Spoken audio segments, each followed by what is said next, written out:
pa ia ma le malu jatu e kalisia ni tai au. Ia, pila ngona le fefe. Tau sau le malu luina. Au le tuaia e wha malosi. Au sa uni nei i lau launga le nei tai au. O le tele o taimi o te mawhau whau ai. I le suinga o le vai tau o tato iai. Ai whalongolongo i le Facebook o le whaasau ai meo lo tutupu i le lalo langi. Na e waaile iai le suinga ua iai. Ai waai tangata sa whaasoa le upu o le atua. E mana iai o le amataina na sa tala noa mai ai ma whaasoa. Le mata ngō fie o le atua. Ai toi whaalongolongo la iai le vai taule nei.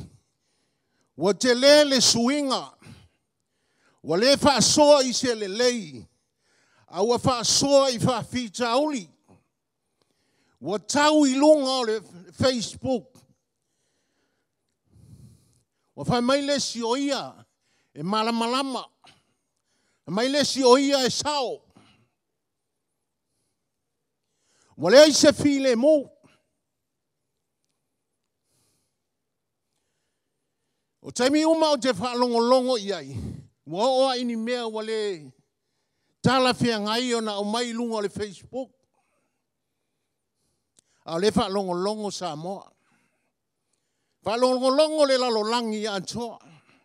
A le fesili o fea o iai le whaolatanga o le ana tātou wola ma tātou soifua mai ai.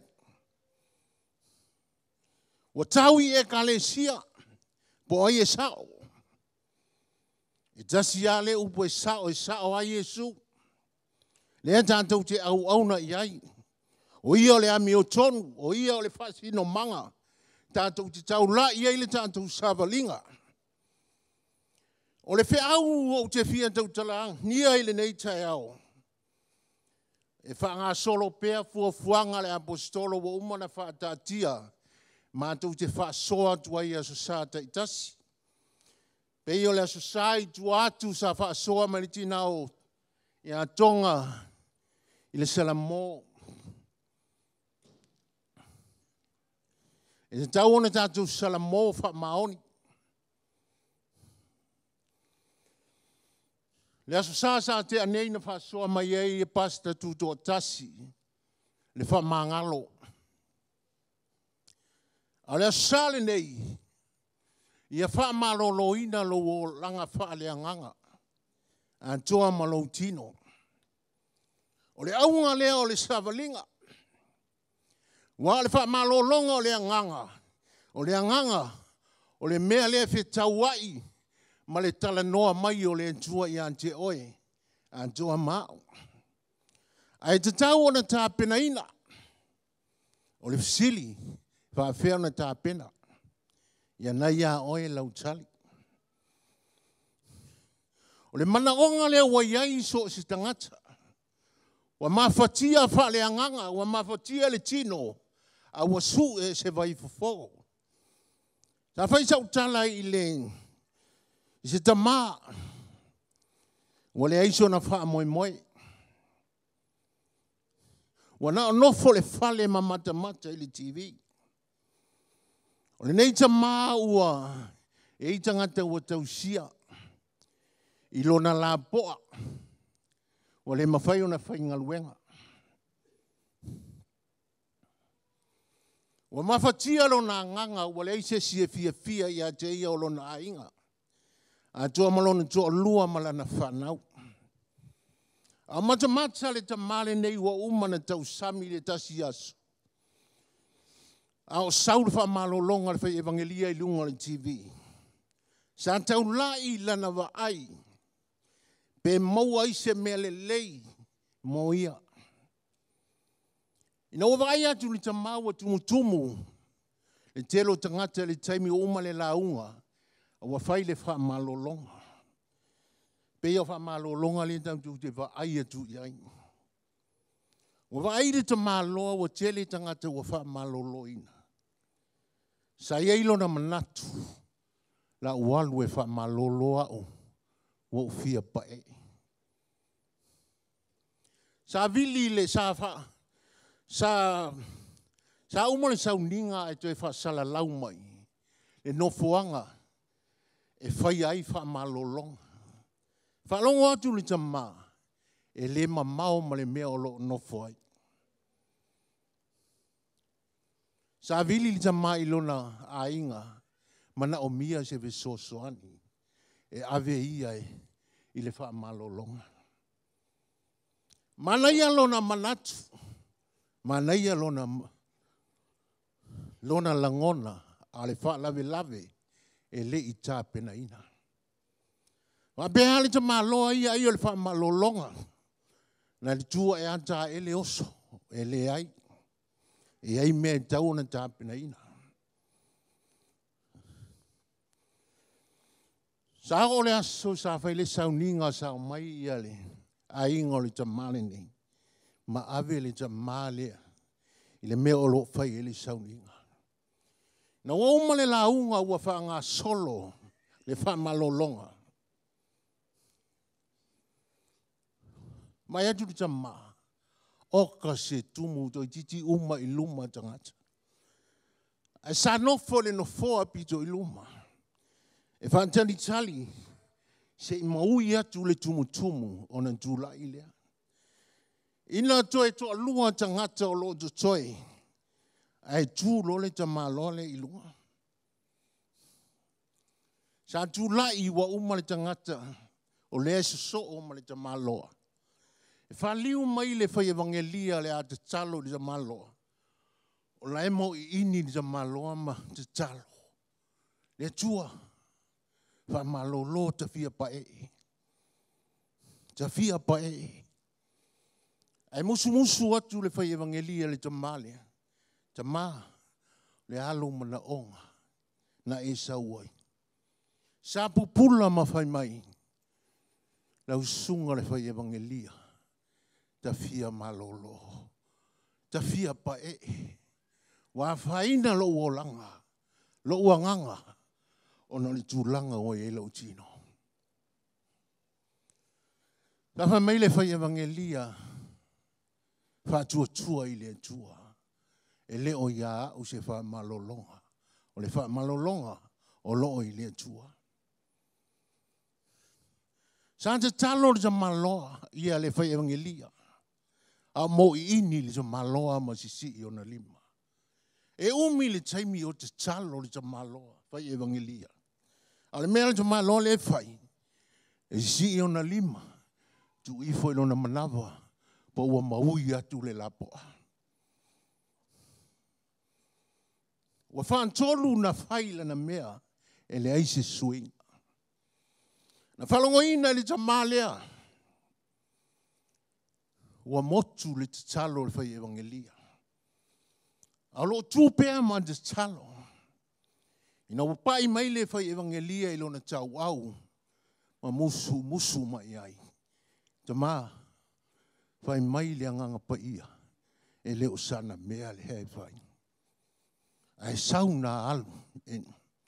E whaapa e o ilo whai. O lau ngā luenga na e whai.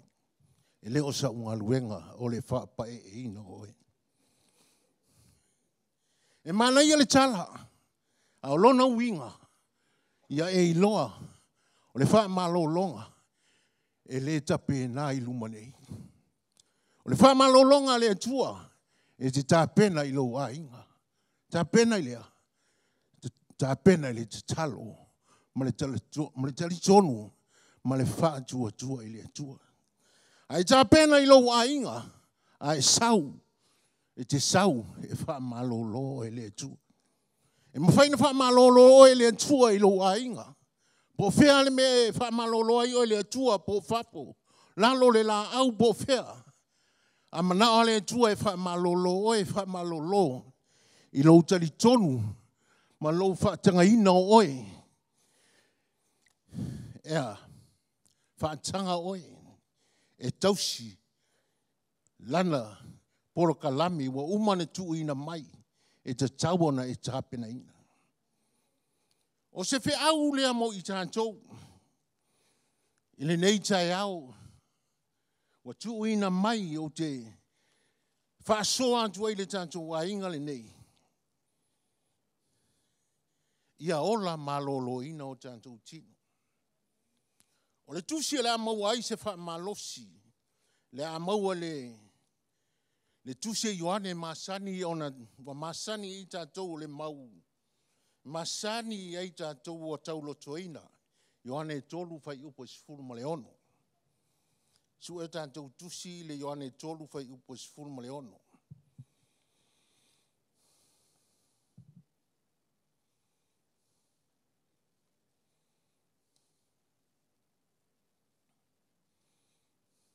A maua, la tātou whai tau whatasi mai ai, ia, a wāua whape lava o nā alofa mai o le atua i le lalolangi. Wa ia au mai ailo nā tali e tō tasi, ina ia le whano se tasi e wha atua i a te ia, a ia maua e ia le ola e wha wawau.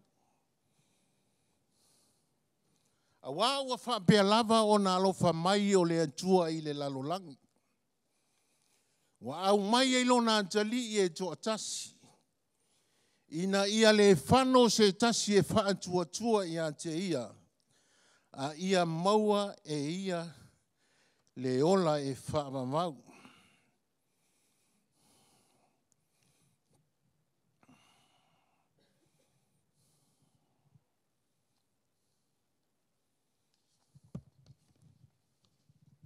I kausue a kurka kou. Sa upu, ia toa mai pele tai, aua te popole, le tai se aso. Ia le maua, e ono ni vaenga o te fia whaeloa i a te oe. Le mausa tau lotoina, na auina mailo na alo e tontasi.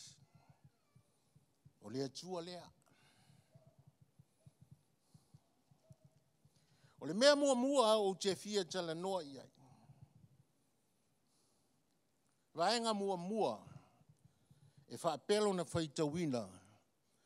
O le anganga pa ia o le mana lea wa fia oifo i tonu i so stangata whaatua i a ke riso Yesu. Mai lo le Ioane sfuru ono ma le sfuru fitu e whaapea mai. O te whai atu i le tamā, o na foa ina mai lea i a te o tau le tasi, fe soa soani. E le aise e tasi, na te whaasino ina mai le whaasino manga, o lo o i aise fe soa soani, mo i tātou le whanau o le atua. Wa na o le anganga ba ia, o ia o lo tātou fe sosoani. Le wē mai. O te whai atu i le tamā o Yesu lea. O na fōa i maile ia te tātou le tasi fe sosoani. Ina ia tu maupea o tau e whaavavau. Whai mai ea. Auange i e alu ese. Ia e tu mau e whaavavau.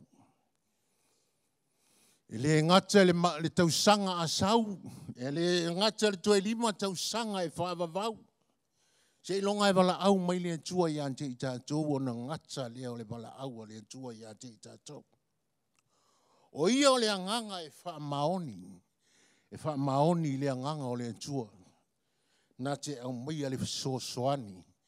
Ina ia malolo ina ai o tātou tino. A toa mo tātou wanganga. O le vaenga lona lua e whaapea.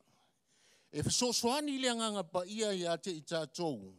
E a o ma whaongale upumoni a le atua.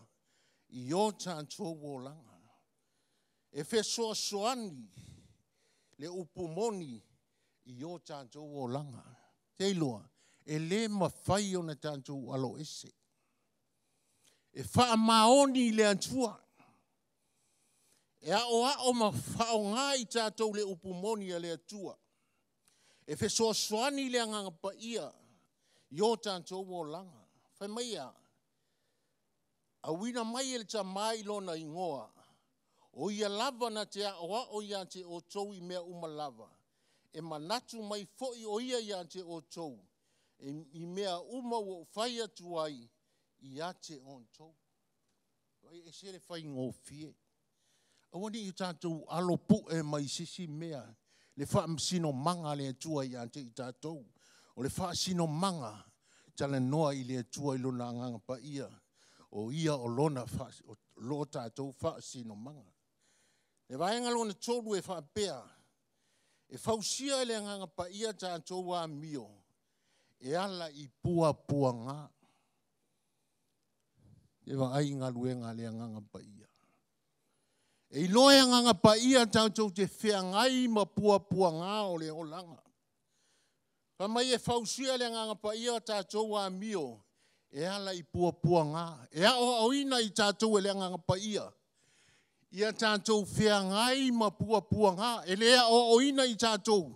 Tātou te alo ma pua pua ngā. Wa o pua pua ngā. E le leanga. Whapea taita ia ai e leanga. Ai au ngā pua pua ngā. Whalongo I le au ngā o pua pua ngā. O le pua pua ngā e tupu ai le ono sai. Vai le mānei. Vai pio le tala sau whamatala ina mua mua e. Le mea o lo tupu le lalolangi. O mai pua pua ngā. A le sili. O whea o iei le ono sai. O le aise ono sai. O le ono sai e tupu ai le mautinoa oka. A e ono sai te mautinoa mea le lei. A e ono sai te vaai manuia o le antua. A e ono sai e a maia o le antua I lalo si I lunga I le mea maua lunga. E fina ngalo le antua I tuu I ai le tangata. E olo mata, e ola mata o. Ma ola I pua pua ngā. O le mauti noa e tupu ai le wha moe moe. O e mauti noa lau mea le whai. O mauti noa lau mea le whai. O leo te iloa lau mea le whai. O te tau mawhai. Tina whainga tau leo langa. O te tau mawhai a. E la ngona le vai vai. Wa mātou te le I ola mai o tātou wa o onga. E le tu sipa ia. Aia, tau mawhai.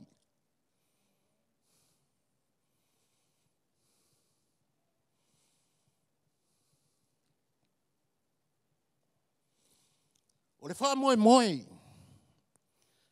Foi e le mai. A wawa wha malingi ina le alofa o le atua I o tātou nganga. I o tātou nganga, pa ia, ua foa ina mai ante I tātou. Se vai le wha antusa ina o le nganga o le atua. Ua wha malingi ina. Wha malingi iai. Wha malingi li tangata e ola I puapuanga. Ai ono sa. Wha malingi li tangata I elona wha moe moe. I le ola e wha mawau. Wha malingi ina I le tangata. Ola malolo ina lona nganga. Pei o le whi autau ave le aso le nei. Ia wha malolo ina o tātou nganga. Mai le atua. Vai na longa wha.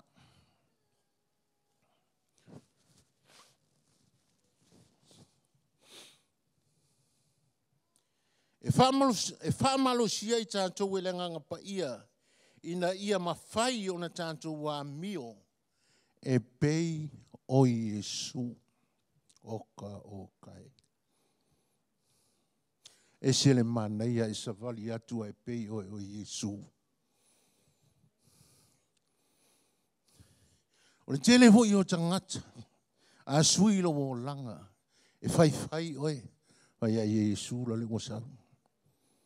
Au ai te popole ai. Whai ai. O Iesu potolea.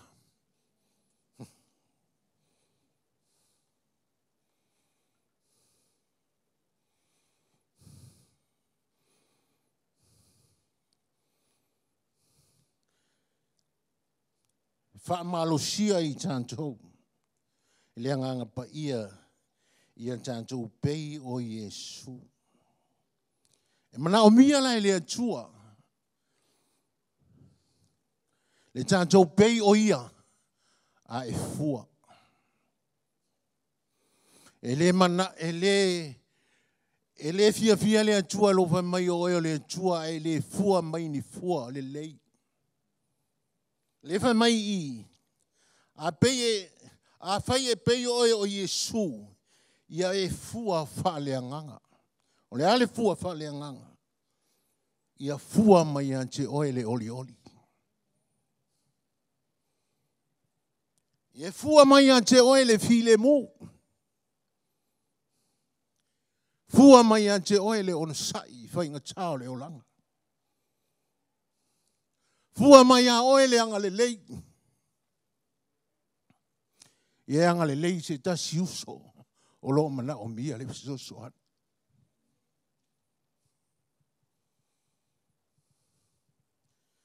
Ie e fua mai le matalofa.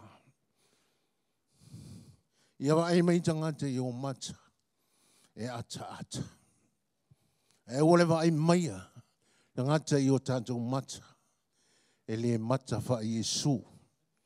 Ai ese le wa ainga I o tātou mata.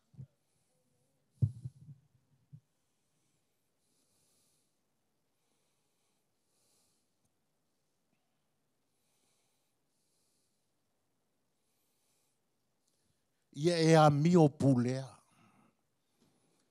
Pesa u tau talangia le mea le whai mai e ilunga tangata le Facebook. Wa le aise a mio tau pulea. E loa I nā le tangata. E le o ola I se o langa pei o Iesu. E le tau pulea lona o langa. E whaatala le I lona o langa. E le mana o se whautuanga. E le mana o se whaamalosi. Ai fia ia le o langa le pulea.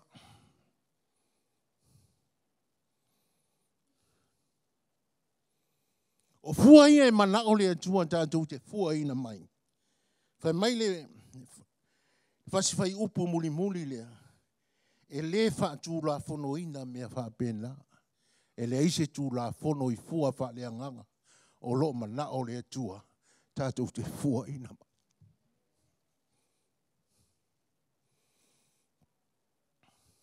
Lima. Wa au mai le anganga pa ia I ante I tātou le mana. E tala iai le tala le lei. Le mana lea ia maloloina.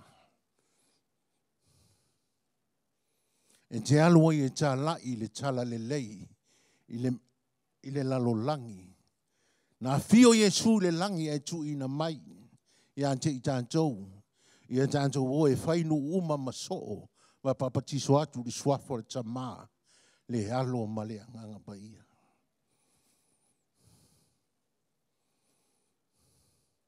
E se le manai o fuafuanga le tua. Me a whai tātou te ola I mantalia. Le vaenga lona ono e whampea wa wha au penga ina I tātou e le anganga pa ia. Mō lana ngā luenga. Oka o kai. Le ala ngā luenga le ua wha au penga ina I oe le atua I te ngā luenga.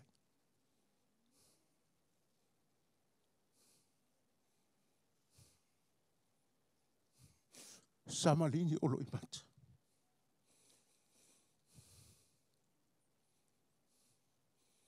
Le whasiwhai tau lea. Wha au penga ina I tātou e le atua. Mō lana ngā luenga. Ti ngalo matua le iai. Wa wha au penga ina o te kukare sa pasui mea tātou te whai. E ilo ele matou a inga. So se taime whai mako kukai. E le la iti ulo sa pasui au ke kukaina i loa e mori. Wa lewa no mai o vai. Sa wha ata. E vai mai. Wa le aini mea vai e fe sota ia o utuli se i tulau. Au tangola ni mea mamafa. Au fo i le fale o utatia tia.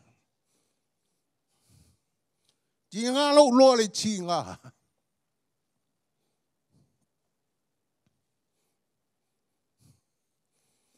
O te ngā lue pea. Mai le matou a inga le tele o te. Nā me te le wha maa vai e le tu i te maiti la iti. O lau tali. O le ale mea wha au penga ina ia o te ngā lue ai. O te le wha vai vai. O te le musu. O te le wha mamulu. Au te ngā lue pea. Ana o le ngā lue ngā leo te ngā lue ai.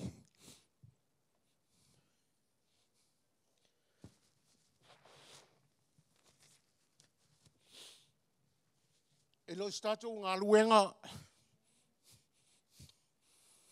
Ngā lue ngā le tua. E ofo ia i o tanto wolanga. Pe whai ngā tāpe, te leo whawhi tā uli. Pe o mausau wha malamalama ina, o apua pua ngā. Savali pea.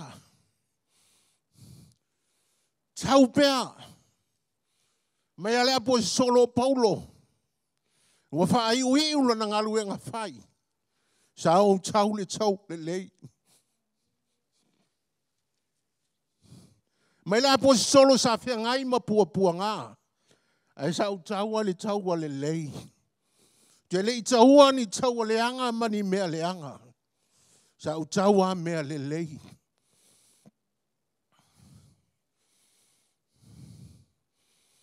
Au te mawhetai alo wa i atu. Pe ia ua. Wa iai le au whaisa pasui le lei le wa i atu. Pe ua sili atu ni manongi le au whaisa pasui. Tina ia singa, ia peia o numela tasi, ia sunga ia seu manusale. Ia mai stato popo ia seu man. Tina ia singa. Famalosi. E leo stato ngā luenga. E ngā luenga o tato feeling ai i le tau a beina. Awa te famavai e famalosi. E leo ia te i tātou le taui. O le atua, o ia o le taui. O mea le lei, tātou te ngā lulue. Oi o mawhatia e fia malolo. Mai le atua sau ia te au. E te malolo ai.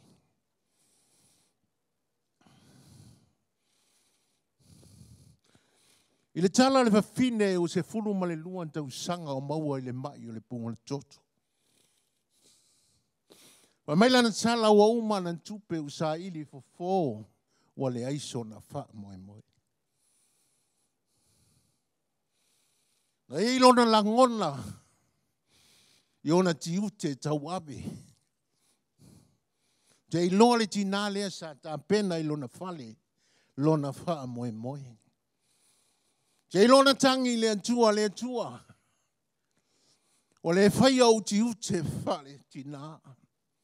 O mawhatia i mawhatianga. O le tino. Mawhatia lo wanganga. O te mana o mia le wha malolonga. Pe o le whi au le asole nei. Ia tupu maloloina lo wola wha le anganga. Antoa malo tino. Te loa sa ilinga le tinale ana sa tau ave. Te loa sa wha matala i le atua lona. Feelinga I mawhatianga ua o iai. Te loana lau mai le atua, e le tinai le atua ona vai ma mea ua o iai. Wa le ai se tupe tau siai le whanau. Ona sa whaamalia ina ai, fo sa o walu iai. A wa le ai se wha moe moe. Au sauni ni tina au fai tau iai au sauni le tina. Wa malie po afa fi tau li o le mea la walu e fai. O je talia mea uma. Pa mailo na manatu la walu e wa ai Yesu. Te iloa paulo le tali o lo fa moe moe. O na alu leo le tina. O le tala fai mai. Na walu atu li tina e wa ai Yesu. Ta lofa. O lona mana onga aina mana o mia e fia tala noa ia Yesu. Awale ai se ava noa. Pamtai ante i tātou o lo mau le ava noa tātou te tala noa i le tua i taimi uma. Al tina lea fai mai na alu ia Yesu ale ai se ava noa. Le motu o tangata o la fo i e mana o mia le fisosoani. Le fa malo longa o le anganga. Antoa ma le tino. Ina watau atu li tina ele wa fala me lave le wa tupu. Ai le i popole ai. I pua pua ngā wa ho mai. Pa mai sa tau ma fai pea. Tau ma fai pea. Le ale tala na tātou whalongo iai. Fai mai. Sa tau ma fai ia Yesu a wale ma fai. Pau wale mea na pa iai o le tūpao le ofu. O ke riso Yesu. Mana ia le mamore tangata e tāpena ina. Pe alu ia Yesu. Na langona ina le tina aua wha malolo ina lona. Mana onga. Pa mai Yesu na wha longo ina le mana walu watu ia te au. Ona o le wha tua le nei tina.